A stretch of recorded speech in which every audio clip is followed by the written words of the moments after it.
Good morning. Welcome to A Milwaukee for All, a special convening series brought to you by the Greater Milwaukee Foundation. I'm Greg Wesley, Board Director for the Foundation, and I'm glad that you could join us for our third and final program this year. These events have really brought community together. We've had hundreds and hundreds of participants. We've learned together, and now we're inspired to action to advance equitable economic opportunities and early childhood education.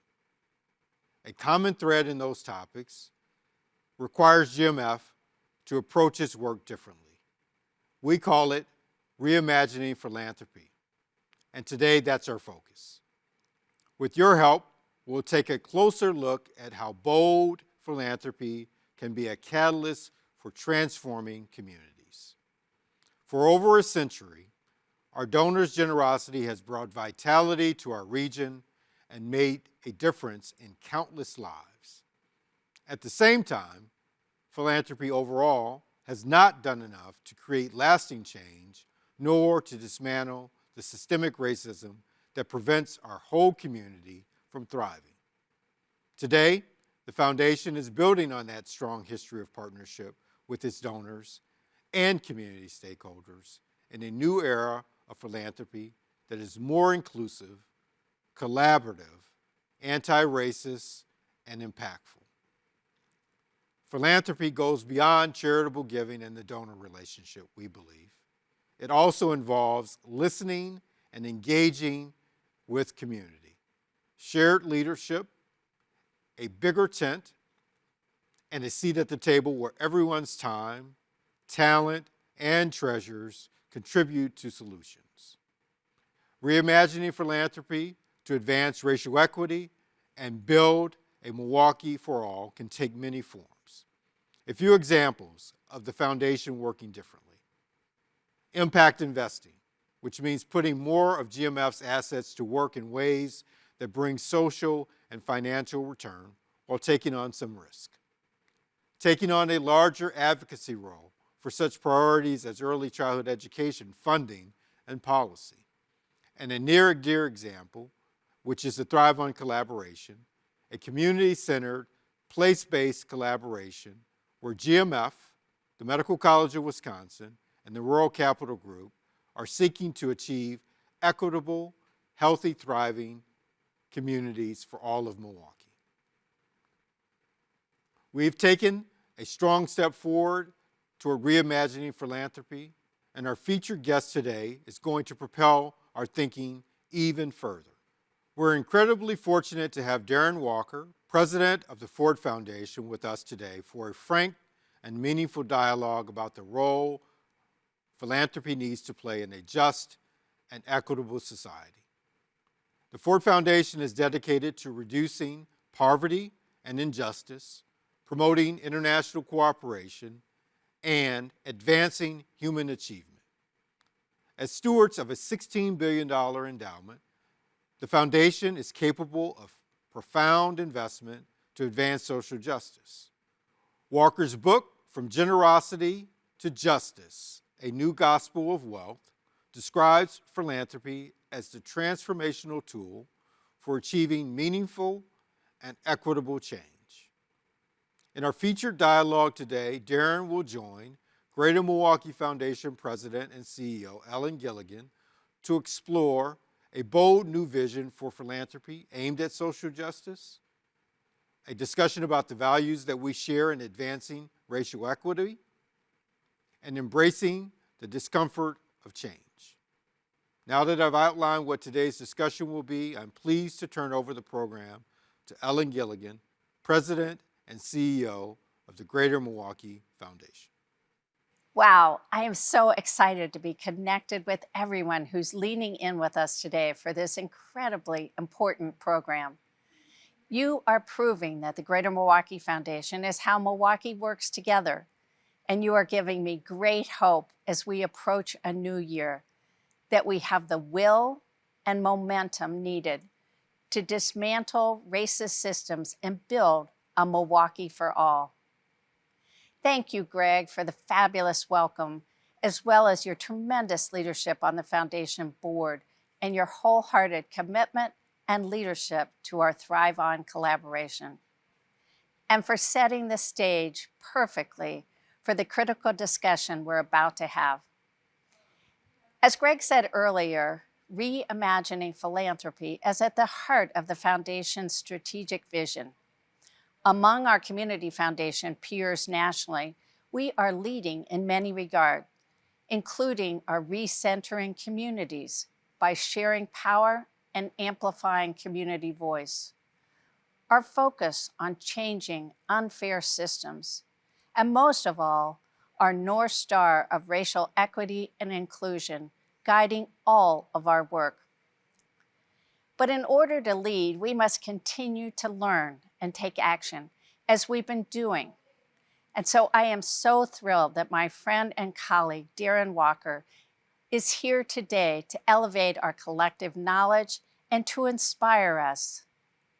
I've known Darren for some time, probably close to a decade, and I am always inspired by his vision, by his creativity, and by his commitment to using his platform to advance equity across the country and worldwide.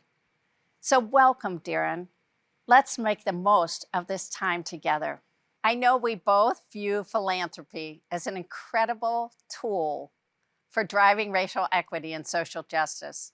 We probably also agree that for it to be transformative, philanthropy itself must transform. So recently you wrote in the New York Times that the old playbook of giving back through philanthropy as a way of ameliorating the effects of inequality cannot heal what ails our nation. How have you approached reimagining philanthropy at the Ford Foundation? You're here to inspire us and to teach us. And how do you see community foundations helping lead the way? Well, thank you, Ellen. It's always great to see you, and a huge honor to be a part of this program. And of course, Milwaukee is a very special place, and the work that you do there resonates far beyond the borders of Milwaukee and the state of Wisconsin. For all of us at the Ford Foundation, this question of philanthropy and community are an essential correlation. There is a reason you are a community foundation. And that is because in our democracy, community is at the center. And philanthropy has always played a role in building and strengthening community. Henry Ford's remit to this foundation was in part to strengthen democracy and democratic institutions. And so we need to take that charge and bring it into the 21st century in a nation, in a country that is more diverse, more pluralistic than ever, and where democracy itself is challenged by that reality. And so if we want democracy to work, if we want community to be realized and sustained, then we have to think about the role that philanthropy can play in that. And part of that is not that philanthropy needs to just be transformed because we're doing something wrong, but it's because we need to do more, and we can do more. It is within our power to do more, to be even more impactful than we have in the past. And to do that, we're going to need to be more inclusive than we have been in the past. If we want community to be realized, we're going to need community to mean all of us. And that is difficult. It is difficult in a heterogeneous America, in a heterogeneous Milwaukee, for that to happen, because not everyone agrees on who belongs in that word community, who belongs and what ideas belong in the public square is contested. And so philanthropy must be thoughtful, must be inclusive and expansive, and ultimately embrace the idea that only through work together can we as a community make progress. And that while each of us has an identity, me as a Black gay man, you as a woman, a straight woman, you and I may have different features, different backgrounds and experiences, but the one identity we share is that we are American. And that idea of the American identity and all of its complexity is something philanthropy must be committed to advancing, committed to expanding, committed to elevating and reminding us of our identities. And I say that plural because we Americans have many identities, but ultimately it is that identity of being an American that binds us. And philanthropy has to do all we can to remind us of that. Darren, there is so much to unpack in that conversation and that opening comment about democracy, about identity, about community and community foundations being the place where communities gather, where philanthropy can invite all to join. That is certainly part of what the Greater Milwaukee Foundation has imagined in our Milwaukee for All vision.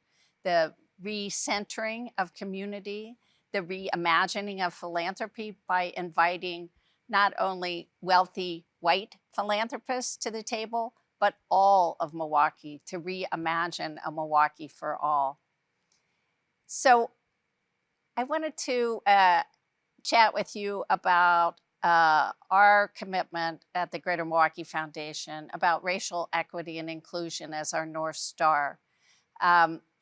We have made a commitment to focus more of our resources, pretty much what we like to refer to as every tool in our toolbox, to advancing our commitment to racial equity and inclusion.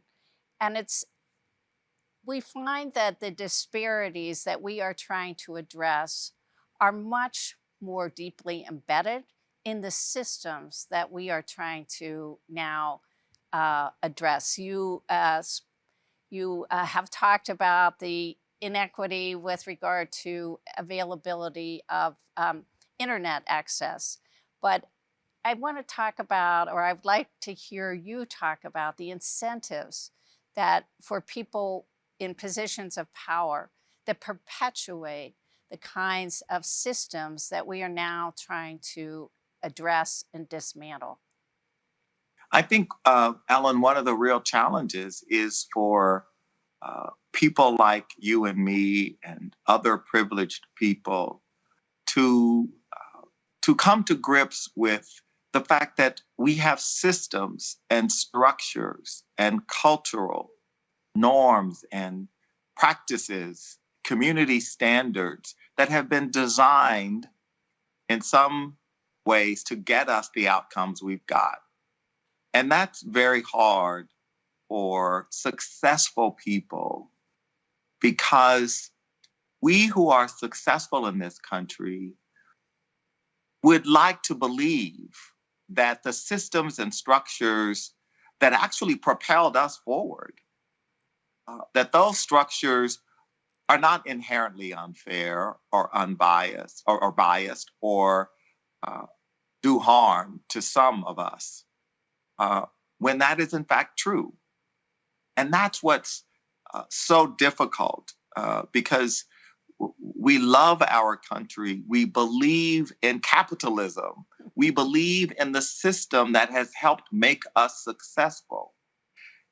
And though we have to also understand that those same systems were often designed to exclude and to marginalize and to ensure that there would not be opportunity. So if we look at just about every system in our country, we see some of those design flaws in the justice system. A system that, if you read any of the writings of Richard Nixon and John Ehrlichman about the creation of the war on drugs and the DEA, the Drug Enforcement Agency, that these were all about criminalizing people who were primarily African American and urban. And again, this isn't a political anecdote. I mean, this is fact. It's written in the actual interviews and biographies, and that's a shame. Our educational system that is so dependent on property tax, real estate tax within a geography to generate the resources for a school district. Inherently, because the housing system was inherently designed through policy and practice to marginalize some communities, to keep the values in some communities of property down by the way we redlined. And so by redlining those same neighborhoods, the system of real estate ownership upon which the system of collecting taxes for school districts is demonstrably unfair. And so those systems are still with us. And so we have to acknowledge that in order to address the real root causes here, we have to look at systems and structures and policies.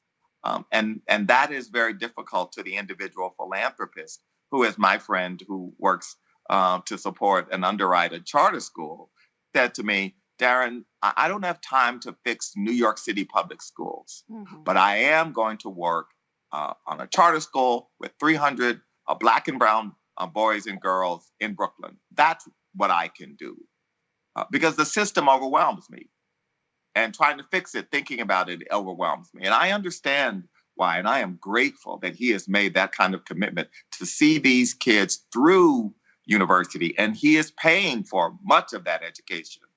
And so I commend him, but ultimately, we've got to think about the system. We've got to think about the way we design our economic systems that demean, that diminish, that underpay certain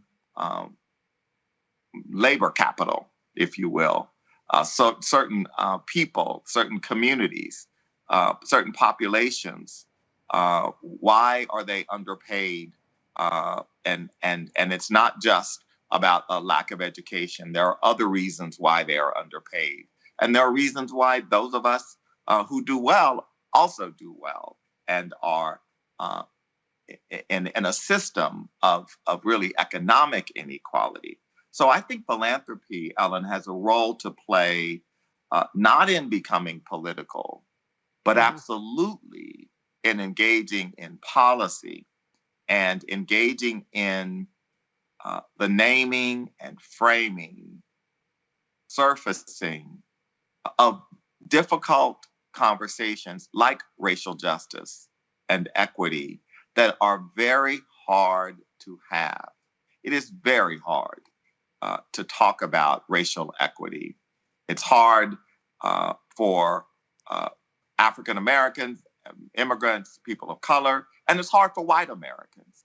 I think we all are suffering from some degree of exhaustion since those horrific murders in 2020, because we've all been trying to address in an accelerated period in the under the duress of a pandemic, to have these conversations. And it's exhausting. It's absolutely exhausting for all of us, white, Black, brown. And yet, if our democracy is to work, if it is to deliver on its potential, this is the work that we have to do. Well, I really appreciate that perspective on a number of fronts. First of all, we talk about the sort of perfect storm that the last 2 years have created with regard to the pandemic, the economic crisis, and the renewed demands for racial justice that are long overdue, right? And those have hit every community across America in ways that none of us can look away. And yet we have to keep pushing forward. And I loved your example of your friend in New York who's sponsoring a charter school, and the immediacy of helping those children succeed through high school and then on to college, and the long-term systems change that we in philanthropy have the opportunity to continue to shine a light on and to elevate for people to understand and for us to work on without politicization. But unless we continue to do it, we will never get to the root causes of what has produced some of these enormous inequities. So I really appreciate I think that is one of the real values of philanthropy, that we can stay with these issues for a long period of time, long after elective politics can stay with them. Exactly. One of the reasons why we're not, our timeline is not a ribbon cutting or a need to meet a political deadline so that we can deliver something in order to get reelected. Because the issues that often underlie these issues are long-term. It took decades, centuries in some cases, to create the conditions that we now are experiencing the consequences of. So expecting in a 3 or 6 or 9 year grant-making cycle to be able to solve this is not realistic. Right. So could I ask you to expound a little bit more on what you began to talk about with regard to the connection of philanthropy, racial equity, and democracy, and the aspirations of our democracy? I know that you have written about it, you speak about it very eloquently, and I would love for you to share a few more of your thoughts and ideas about that. Well, I have written about it. I've written about it in my book, From Generosity to Justice, A New Gospel of Wealth, which really is rooted in Andrew Carnegie's 1889 famous essay, The Gospel of Wealth, which is foundational to American philanthropy. John D. Rockefeller thought of it as a North Star of a book that really inspired him. And of course, he in turn helped to create the modern community foundation starting in Cleveland. And many people think these things started in New York or Boston, but actually Cleveland, Right. under Rockefeller, really demonstrated the potential of community foundations to transform. I think what I, though, was inspired by beyond the words of Carnegie, which really were about generosity, about the need for philanthropists to ensure that they gave back, if you will. Dr. King also wrote something about philanthropy in 1968, just a few weeks before he died. And what he wrote is the following. He said, "Philanthropy is commendable, but it should not allow the philanthropist to overlook the economic injustice which makes philanthropy necessary." Mm-hmm. And what Dr. King was saying is that it's great and admirable and commendable that philanthropists are generous, that they are charitable, but that's not enough. Dr. King said that it is not enough to accept the conditions and simply ameliorating them. That, in fact, the economic systems, the systems of justice in a democracy are critical, and that if those systems are producing so much deprivation that people need so much philanthropy, that ultimately it will be harmful to our democracy. And one of the reasons when I became president of the foundation, and I went back to our history, because as you know, Ellen, I am quite candid about the regrettable history of this foundation and the Ford family. Mm-hmm. I deeply regret that Henry Ford II left the foundation in 1976 and that we had no engagement with the family until recently. And that is well known. And the reasons for that have been well documented. I went back to those documents in the 1950s that Henry Ford II was involved in crafting with members of the family and others. And he talked about democracy being among the most important things the Ford Foundation should be working on. And as I reflected on this need and necessity and remit that we were given to focus on strengthening democracy, I thought about what are the barriers?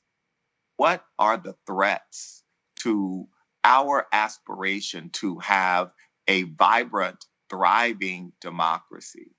And that is, after a lot of consultation with different communities and people, the thing that really emerged was the threat of inequality, the threat of how this phenomenon is so harmful in a democracy, particularly a democracy like the American democracy, which is centered, the center of it is this idea of aspirational hope, of dreams, of a belief in the future. And the reality is that inequality is harmful to hope. In fact, if hope is the oxygen of democracy, inequality is like the carbon monoxide. I mean, it is toxic in a democracy where people need and have always felt hopeful and felt good about the prospects for themselves. Because what inequality does is it increases vulnerability. It generates anxiety, both economic, cultural, and in a multiracial, multicultural democracy, it exacerbates the racial, ethnic, historic tension that has existed in this country since our very beginnings, if we're to be honest. And inequality works on that in really, really harmful, pernicious ways. And ultimately, inequality breeds hopelessness.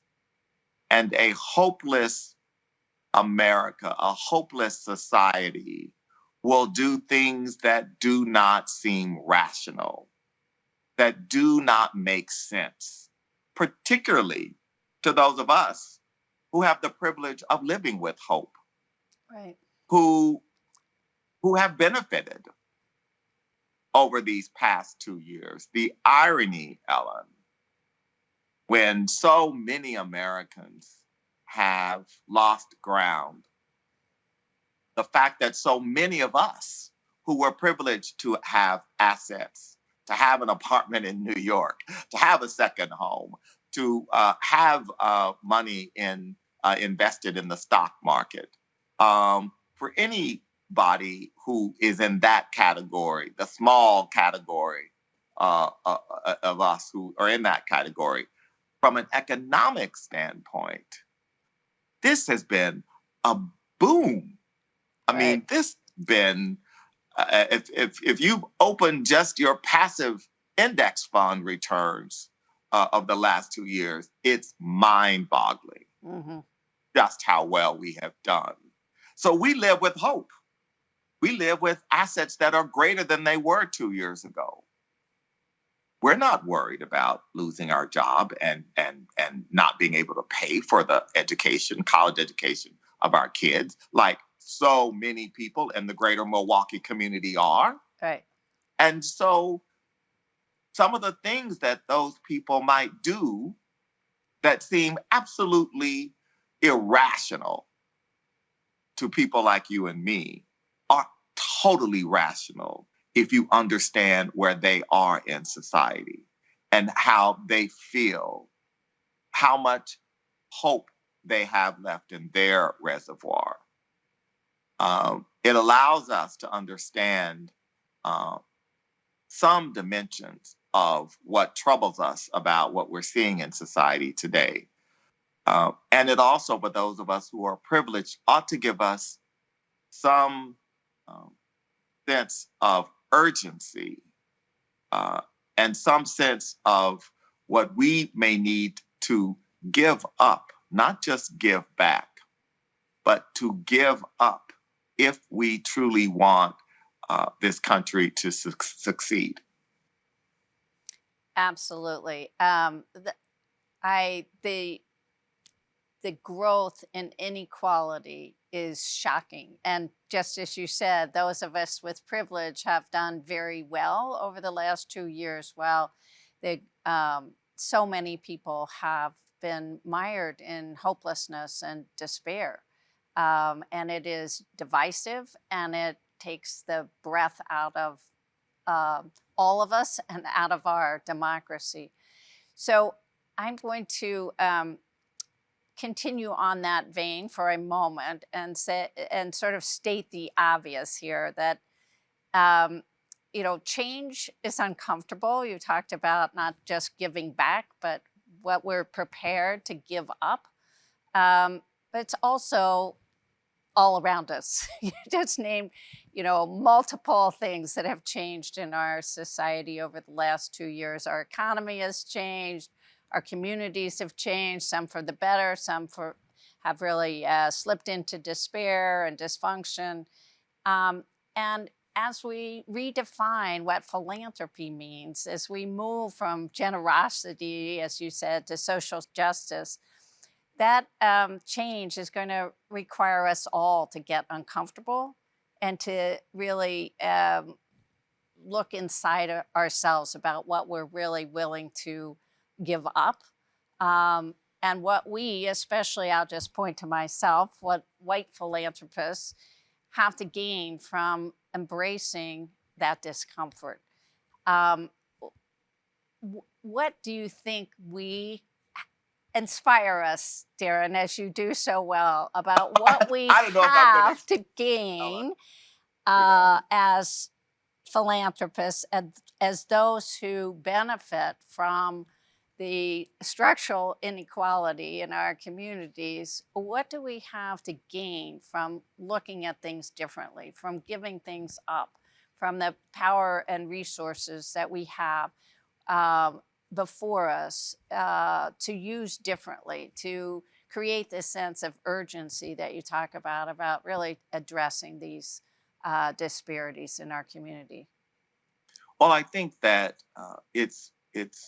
I have lived with privilege and I've lived without privilege growing up as a poor kid and single mom. And there is a big difference in this country of living with privilege, where you have a certain sense of entitlement uh, of how your life should and will be lived, and that of your children. One of the things about privilege is that it buys you insularity. Hmm. It buys you inoculation from certain inconveniences, truths, and realities that many others in this country experience. And it's one of the things parents said. I mean, I hear parents say all the time, I worked hard so you would have the privilege that I didn't have. Mm-hmm. But what is that privilege that you worked hard to give them? Better schools, of course, more access to um, uh, the best of everything. Of course, every parent is going to, and rightly is going to advocate for that. Um, I think the challenge becomes that privilege uh, entitles us to feel that we should not have to get uncomfortable. That a sort of a no, you're not going to make me uncomfortable attitude sometimes I see and hear, which is really unfortunate because I don't think that we can make progress without getting a little uncomfortable. Mm-hmm. I don't think we can make progress on our racial justice journey that we need in this country of healing and bringing us together without some people getting uncomfortable, some white Americans getting uncomfortable, not for the sake of simply making people uncomfortable, but from the sake of simply understanding history. In other parts of the world where harm has been done, generations later are still learning about the harm, are fully understanding of that harm because those societies have a collective sense of the wrong and the injustice that was committed. In America, it is very hard for us because we have taught ourselves a narrative of exceptionalism, a narrative of not being a classist society like England and much of Europe, a narrative of the stories of hard work and ingenuity and entrepreneurship and enterprise prevailing over whatever barrier might get in your way. Mm-hmm. And we know that is simply not true for all Americans. We know that there is no degree of intelligence, genius, hard work that could have made 50 years ago my grandfather anything than what he was, which was a porter in an oil company in Texas.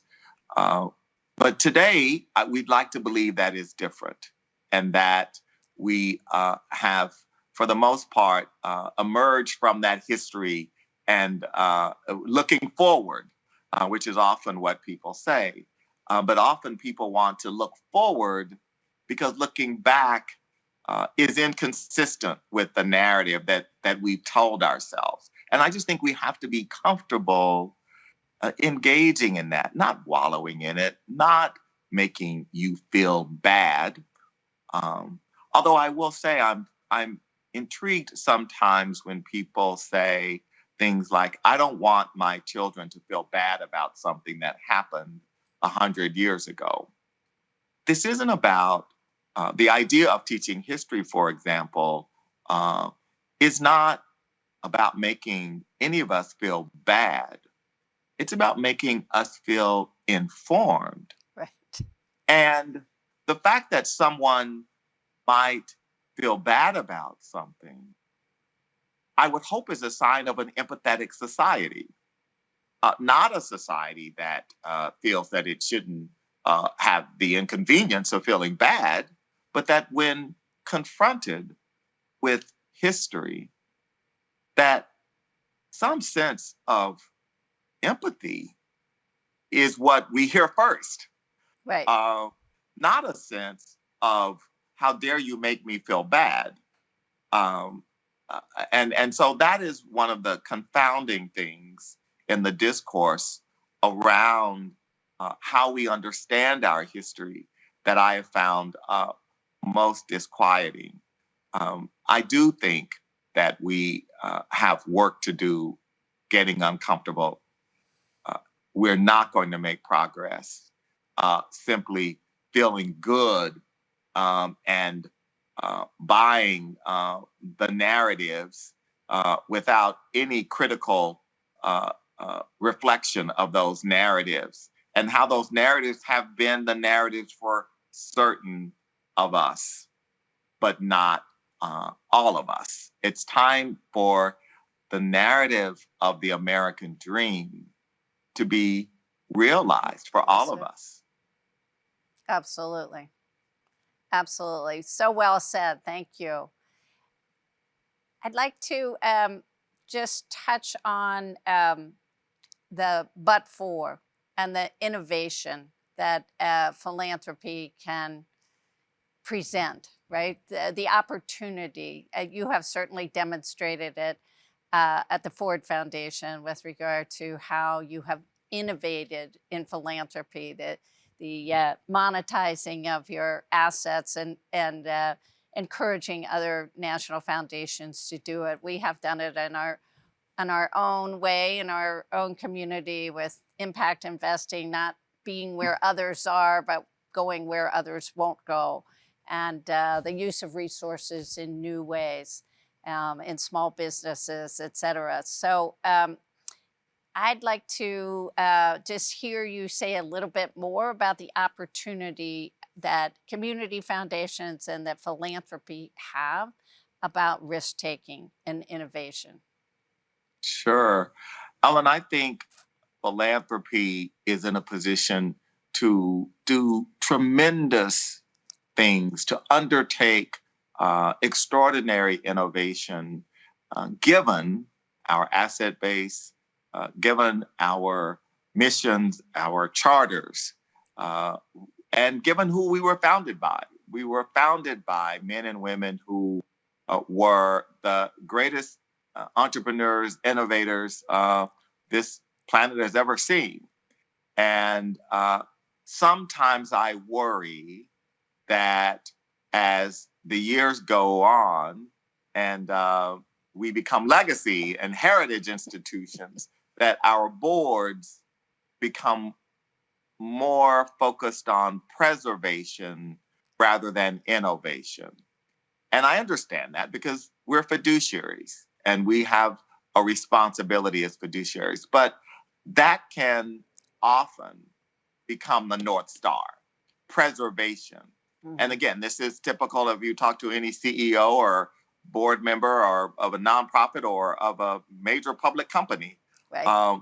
The accreted behaviors over time move away from that innovative spirit that was imbued at the founding. And so I like to believe that we can be. And so at Ford, what that has meant has been for us to really think differently about our grant making, to think differently about our physical space, which we have really transformed and now share with other nonprofits and have moved to really use it as a public good here in New York City. And then finally, our investments, that we are a $16 billion foundation. Like most endowed foundations, we have historically focused on the 5%, not the 100% that every year generates the 5%. And so let's think about how we use our endowment to advance our mission while fulfilling our fiduciary responsibility. Those two objectives are not irreconcilable. And so we did a carve out for a $1 billion fund to capitalize an impact investing initiative that I'm proud to say is doing exceedingly well, not surprisingly, because we're invested significantly in affordable housing and workforce housing, which allows you to do both of those things. I would also remind you of something we've talked about before, Ellen, our work around BUILD, which is a multi-year initiative to provide general operating support and capacity building to mission critical grantees. Mm-hmm. Not everyone, but in your community, there are pillars, there are foundational organizations. And often we donors do what I call project support them to death. We only want them to do the little sliver of a program that we want to support. Well, I am so proud of the fact that you have touched on a couple of really important things that the Greater Milwaukee Foundation is following the four foundations' lead on. One is general operating support to a number of key organizations in our community. The second is reimagining our physical space through a Thrive On collaborative on Martin Luther King Drive, a really important partnership where we're going to embed ourselves. So when I come back to New York, I can't wait to come back to the Ford Foundation and see your reimagined space, but also invite you to Milwaukee to visit our Thrive On collaboration in 2022 or 2023 when you get back on the road. I am so eternally grateful, Darren, for your time today and the time we've spent together. I know that we could spend the rest of the afternoon chatting, but I know you have a very busy schedule, and I want to really thank you for the time you spent with us. It's really been so inspirational. Thank you very much, Ellen. Congratulations to you and the entire Greater Milwaukee community. Thank you. I think we are now in the perfect mindset to transition to our On the Table Milwaukee conversations. We've organized 6 focused discussions that connect in different ways to our efforts to reimagine philanthropy in our region. Thank you to the community leaders who have offered to guide these conversations toward action that we can take together. We know creating a Milwaukee for all will take all of Milwaukee. Thank you again, Darren, for your expertise, for your inspiration, and your perspective. Now let's get started.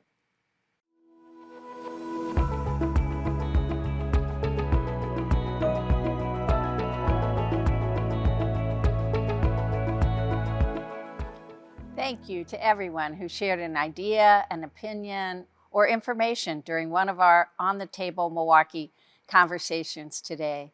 The passion of our community always comes through when we gather this way. In these moments and in our everyday work, we are greater together.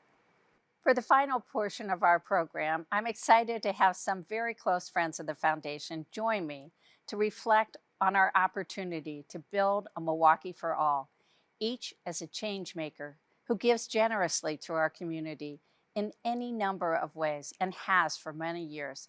And I'm grateful for their service and leadership. Jose and Jeannie Olivieri are committee volunteers. Jacqueline Ward and Cecilia Gore are board members. All are connected to the Greater Milwaukee Foundation and helping us as we work to reimagine philanthropy and find better ways to create a vibrant community where everyone thrives. As we open this conversation, the first question I'd like to ask all of you is about being bold.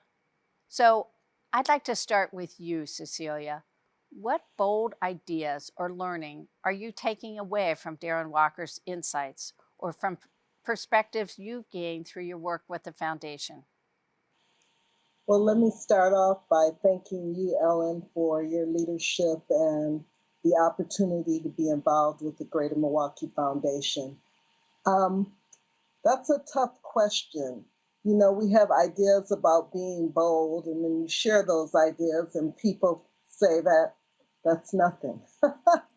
But I think what I've learned in the last several years is that all of this work is hard. When you push the envelope and step out and talk about things that people aren't commonly talking about, I think that that aligns with what Darren is talking about in terms of just trying to be a change maker and do things differently and really recognize the environment that we've been operating in for a long time. And so one of the bold, I think, opportunities that I've had to be involved with is the whole issue around embracing racial equity and inclusion with the Greater Milwaukee Foundation. That is not something that has been common over the number of decades that I've been involved with philanthropy, and I feel like it is making a difference and moving this community forward. Thanks, Cecilia. Jacqueline, do you have something you'd like to add to that? Yeah, I was thinking about some of the things that Dr. Walker mentioned related to inclusion. And one of the things, I'm going to chop up what he said, but one of the things he mentioned had to do with people receiving charity. But what he said was the individuals who might receive the charities that philanthropy give them really are objects of change, and that we, meaning all of us, including philanthropists, foundations, should really honor their voices and be able to help them create an opportunity for them to make a decision around change, as opposed to giving them charity or thinking it as charity. So when I think about the Greater Milwaukee Foundation, and thank you for inviting me here today, I think about how the Greater Milwaukee Foundation has stepped out on faith and fearlessness, so to speak, around how they are thinking about engaging around racial equity and inclusion. And as Cecilia mentioned, a lot haven't done that, and it might be a scary thing, but we have to be bold, and we have to step out and do these things, and more importantly, feel uncomfortable doing them, because there's an opportunity for us to learn and grow when we do that. Thank you, Jacqueline. And I think it underscores one of the tenets of our Milwaukee for All, which is reinventing philanthropy. So Jose and Jeannie, I'm going to turn to you now. Experience has taught us all that we can achieve so much when we stand together as a community. How do you believe the Greater Milwaukee Foundation and philanthropy as a whole can play a catalytic role in inspiring a better, more equitable future?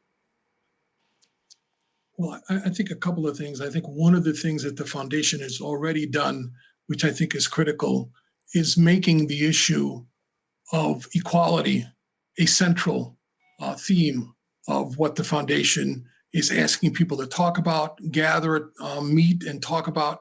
Just having that as a sort of a central theme is, I think, it's bold, and it's a very important step in the process. And then taking from there steps like the foundation's already taken. For example, even making the decision as to where it's going to be located going forward. That's a decision outside the box, a bold idea, and one that I think is going to be of significant benefit to the community as a whole. And the fact that you bring in people from the community, that they're consulted, that they're included. I think we're hearing that the building is very interested in art. I think art is something that for a lot of schools in Milwaukee has been cut from budgets. Parents who can afford private schools or extracurricular art programs, it creates an inequity, and there's an opportunity there to provide arts for the whole community. And I think that's a great step forward. We want to build equality for the children, and they're really early childhood education. All of these things are tied in together. I think the arts are very important. Thank you, Jeannie. Thank you both. Cecilia or Jacqueline, would you like to add anything to that? The one thing I would add, Ellen, is I really appreciated his thoughts about no longer focusing on generosity, but really trying to be strategic and looking for an impact that would have some kind of sustainable effort for communities throughout the people, the areas that we're serving. I also appreciated the discussion around privilege. And obviously, there are various levels of privilege. That's something that is not often talked about. but I think helping more people understand that we do have privilege, and that as we're looking through that lens of privilege, we need to factor in that that has an impact on our decisions. And so we need to look broader than ourselves for answers. Thank you. So we are very proud at the Greater Milwaukee Foundation that we have made racial equity and inclusion the foundation's North Star and have organized much of our work and many of our resources around our North Star.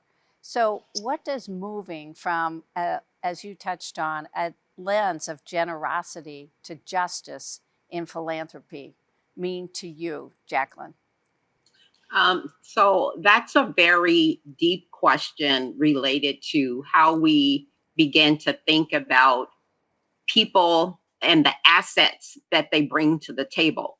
Normally, when we talk about generosity and philanthropy, it always is a dollar sign in front of it. And I think that many of us who actually work in the community, like myself, I see assets all around me in my own community and communities people think are disenfranchised. There's loads of assets there that we could be tapping into. And I appreciate the work that GMF is doing, Greater Milwaukee Foundation is doing around neighborhoods and being able to tease out some of the leadership in those communities, but also how we can move forward is to really think about the assets that we have right in front of us and to be able to build on them and utilize them to the greatest need that we have and utilize the individuals who own those assets and know that they are able to contribute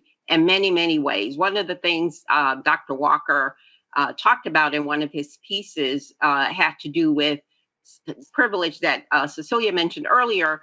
And he named off all kinds of privileges that I didn't think about.